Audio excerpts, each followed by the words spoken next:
নিযুত মইনা আঁচনি আমাৰ অসম চৰকাৰে ইম্পেক্টফুল স্কিম হৈছে নিযুত মইনা। এই নিযুত মইনা আছিলে দেউতাক মাকে বিয়া দি দিছিলে।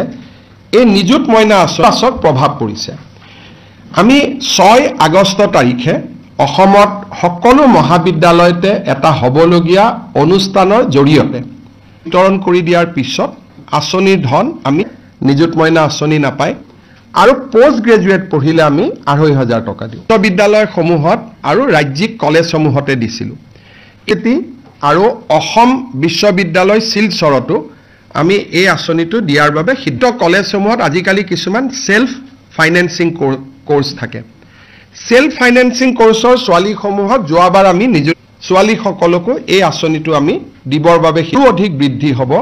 বিশেষকৈ চেন্ট্ৰেল ইউনিভাৰ্চিটি ষ্টুডেণ্টে পাব আৰু বিদ্যালয় বা বিশ্ববিদ্যালয়ৰ সেলফ ফাইনেন্সিং কোৰ্সত পঢ়াতকৈ এই আঁচনিটো আৰু প্ৰভাৱী হ'ব।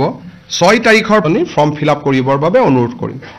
যোনে আগতে ফাৰ্ষ্ট ইয়াৰত এই স্কিমটো পাইছে জানিব খোজো যে ইয়াৰ মাজত তেওঁ বিবাহ হৈ গ'ল নেকি। যদি বিয়া হ'ল নিযুত মইনা নাপাব, পিজিত বিয়া হ'লেও পাব। ডিগ্ৰী 3rd ইয়াৰলৈকে বা ডিগ্ৰী 2nd ইয়াৰলৈকে আমি বিবাহিত ছোৱালীক এই আঁচনিখনত আমি নাৰাখো। প্লাছ হাইও নিযুত মইনা আঁচনি নাপায়। এইটো হৈছে আমাৰ এটা জীৱন অনুপ্ৰেৰণা স্কিম। ৰিচাৰ্চ স্কলাৰসকলক আমি 25,000 টকা, দিব্যাংগসকলকো আমি 2021 চনত ৰিচাৰ্চত নাম লগোৱা আৰু আজিলৈকে ৰিচাৰ্চ পৰ্টেলত আবেদন কৰিব পাৰে।